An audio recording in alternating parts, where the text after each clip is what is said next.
It's time for Barely in Bounds, volume number 5. I'm the Fish Jeff Aaron, along with GolfObserver.com Sal Johnson. Houston, do we have a problem? Up next on the Pro Tour. Tiger winless now, 18 tour events in a row. And if Scotland is so famous for golf, Sal Johnson, how come they so rarely win? But what a weekend it was, wasn't it?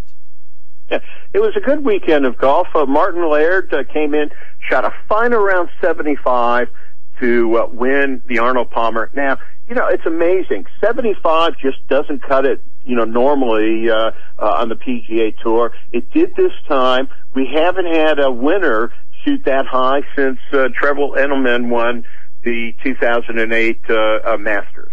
It's just remarkable how Laird won because statistically he did terrible.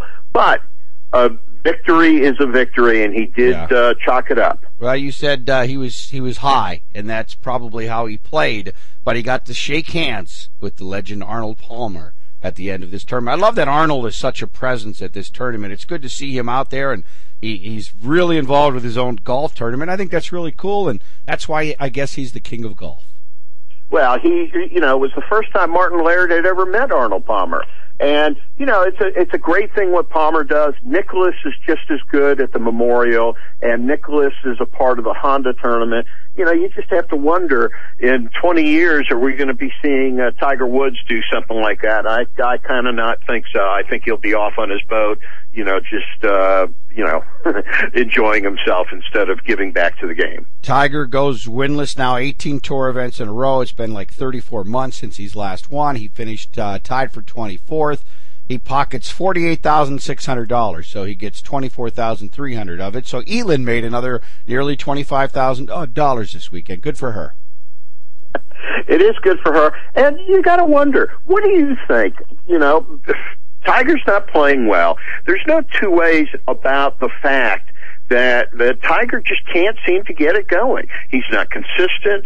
If you look at what he did on Sunday, he finished bogey, double bogey, hits it in the water at 18 and slithers on off. And you got to wonder if him and Phil Mickelson has not had a very good start since Torrey Pines.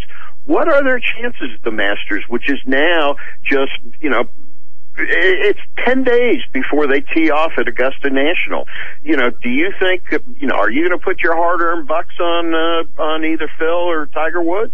I will not, but they are shockingly, Tiger Woods remains the betting favorite. Phil Mickelson, choice number 2, but I think most of the money's going to go down on perhaps some other golfers. And when we bet our money, people will probably bet on my picks, as I crushed you in week 1 of the picks competition with Tiger Woods, misfired on Dustin Johnson. Ricky Fowler, a non-winner, however, won. You were all over the board, including your Graham McDowell pick. Whatever happened to, there wasn't even a Graham McDowell sighting this weekend. He was out of this tournament before his first cup of coffee.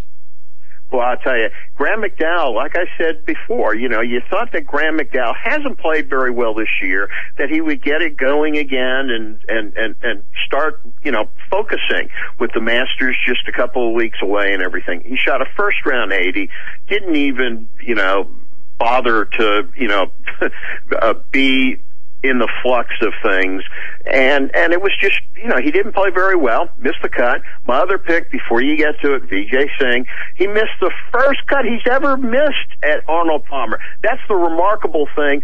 You must have had a voodoo doll and put that voodoo doll in my picks. That's all I can tell you. Well, the show's barely in bounds, but you hit this one out of bounds. That's a 2-stroke penalty on you, by the way. All right, there was a major women's golf tournament this weekend. I will be honest and say I didn't pay any attention, but you did.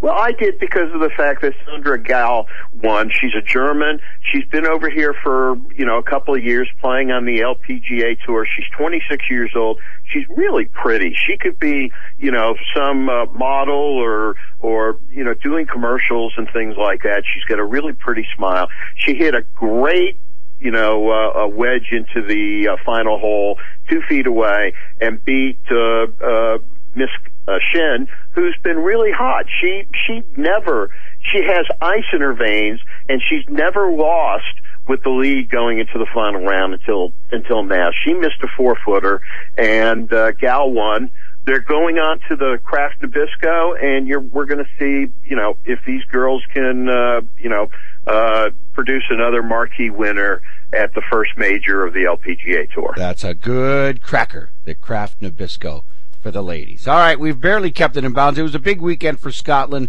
as Laird gets to meet Arnold Palmer, and there were winners all over the continent, so they were well represented this weekend.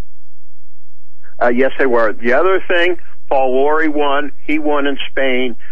It's his first win in 9 years. He's a guy that everybody said was kind of a fluke that won in 1999 at Carnoustie when Jean Van de Velde hit it in the water and took triple bogey on the last hole. So Lawrie wins, and you have to give Scotland a little bit of a cheer. First time that a Scot won on the European Tour since December of 2009 when we had Ramsey win at the African Open.